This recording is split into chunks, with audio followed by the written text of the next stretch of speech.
Why do so many parents avoid government schools in India?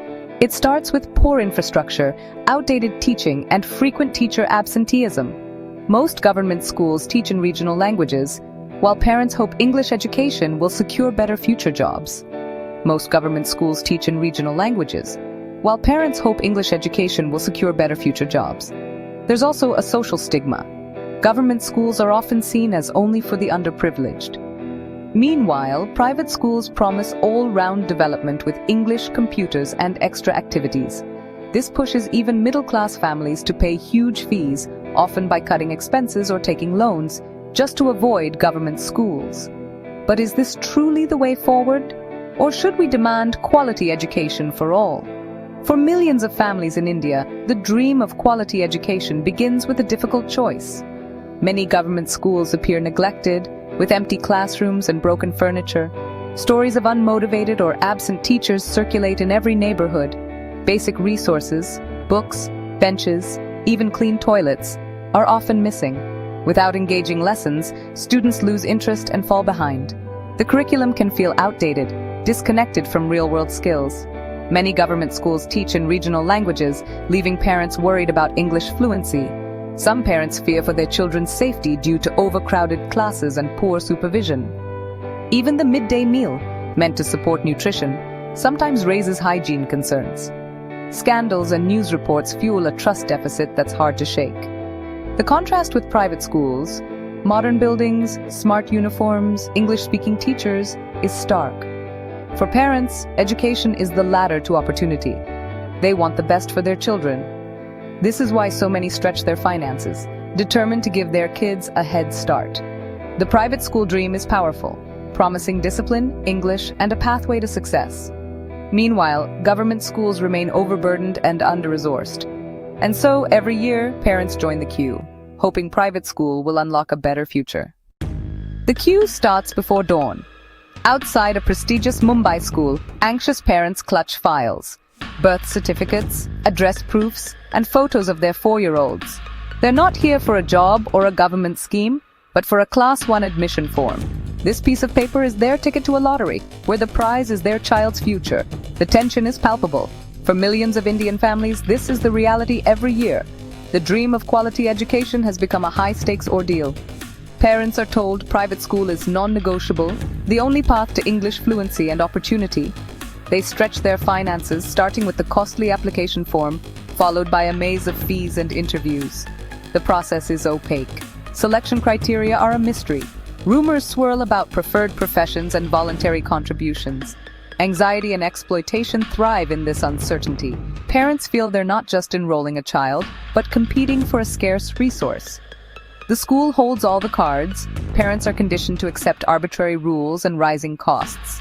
Complaints are stifled by fear. Speak up, and your child could be singled out. So, parents pay, attend interviews, and hope their sacrifice will be worth it. For many, this is just the start of a long, draining financial and emotional battle. The power dynamic is set. Schools dictate, parents comply. The cost of education begins before the first bell rings and never really ends. For countless families, the journey is a test of endurance, not just ambition. The word donation sounds voluntary, but in private school admissions, it's anything but. After the stressful application, parents are called for a discussion with management, where the real negotiation begins. Euphemisms like development fund mask the demand pay-up or your child's seat isn't secure. Capitation fees, though illegal, are an open secret, ranging from tens of thousands to lakhs. For many, the donation exceeds the first year's tuition. Parents, emotionally invested, dip into savings or take loans to pay this illegal fee. The cycle doesn't end with Class 1. New development fees appear at every milestone. Class 6, Class 11, and especially for coveted science streams. Those who can pay get preferential treatment. Others are left behind. Annual fee hikes of 10 to 15% are standard, with extra costs for transport, uniforms, books, and mandatory activities. The financial pressure is relentless, trapping families in a marathon of escalating expenses. The dream of stable, quality education becomes a decade-long financial struggle. For many, it's a service that should be a right, not a luxury.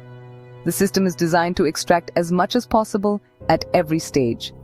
Parents are left exhausted and indebted, all for the promise of a better future. The hidden costs never stop. The price of admission is just the beginning. In many private schools, admission is less about the child and more about judging the parents, especially their English.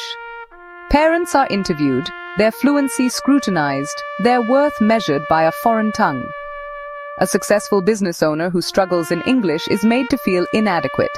A mother fluent in her regional language is looked down upon. The message: if you're not part of the English-speaking elite, you don't belong. This bias is both discriminatory and illogical. Parental English has no bearing on a child's potential, yet it's used to filter families by class and status. The obsession with English shames those who speak Indian languages. Children are punished for using their mother tongue. This creates cultural disconnect and anxiety, teaching children to be ashamed of their heritage. Schools use language as a gatekeeper, curating an exclusive, affluent parent body. The child's welfare is secondary to maintaining a brand of exclusivity. For many, the dream of education is tainted by humiliation and exclusion. The financial burden doesn't end with tuition and donations. Parents are forced to buy books, stationery, and uniforms from school-approved vendors at inflated prices. Custom notebooks, altered textbook editions, and branded stationery create a captive market. Uniforms are only available from a single vendor, sold at a premium. Parents who question this face threats. Their child could be penalized or even expelled. One parent's child was shamed in class for not having the official notebook, so the parent paid up.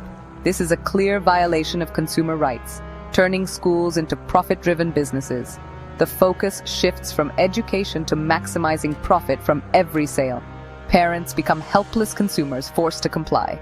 The commercialization of education is laid bare in every overpriced book and uniform. While parents pay exorbitant fees, teachers are often underpaid and overworked. Many private schools hire qualified educators but offer salaries barely above minimum wage. Teachers are hired on temporary contracts with no job security or benefits. Some are forced to sign for higher salaries on paper but receive less in hand. Overworked and burdened with administrative tasks, teachers burn out quickly. This directly impacts the quality of education. Demotivated teachers can't inspire or innovate. Parents pay for quality, but get rote learning from exhausted staff. The school's shiny image hides the reality inside classrooms. Management profits by squeezing both parents and teachers. Until teachers' welfare is prioritized, the promise of quality education remains hollow. The system is unsustainable and unethical. Behind the numbers are real families, like the Sharmas in Delhi. They broke into savings for admission, then faced annual fee hikes and endless mandatory charges. Vacations were cancelled, home repairs postponed. Every month was a struggle. "We're working only to pay school fees," Mrs. Sharma said, exhausted. Their story is echoed by Anjali, a single mother in Bengaluru, working 2 jobs to keep her son in school.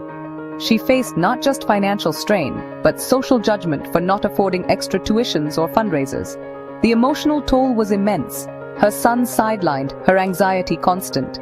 These stories reveal the true cost, not just money, but psychological burden. Parents live in fear that their limitations will hurt their child's future. The joy of learning is overshadowed by financial anxiety. The casualties are hidden stressed parents, anxious children. The system prioritizes profit over people. The dream of education becomes a recurring nightmare. On paper, India's Right to Education Act prohibits capitation fees and screening in admissions. It reserves 25% of seats for disadvantaged children with government reimbursement. The law promises accessibility and equity, with penalties for violations. States have their own fee regulation acts to control arbitrary hikes, but in reality, private schools exploit loopholes. Capitation fees become donations, screenings become informal interactions. The EWS quota is resisted with bureaucratic hurdles and discrimination. Enforcement is weak, complaints are slow, and parents fear reprisal. Schools have legal muscle, parents are isolated and afraid. The laws exist, but without strict enforcement, they're just paper tigers. Exploitation continues unchecked. The gap between law and reality is vast. Reforming private schools requires transparency, accountability, and inclusion. First, schools must disclose a detailed public fee structure. No hidden costs. Fee hikes should need PTA approval, with audited statements open for scrutiny. Forced purchases must end. Parents should buy books and uniforms anywhere, breaking the school supplier nexus.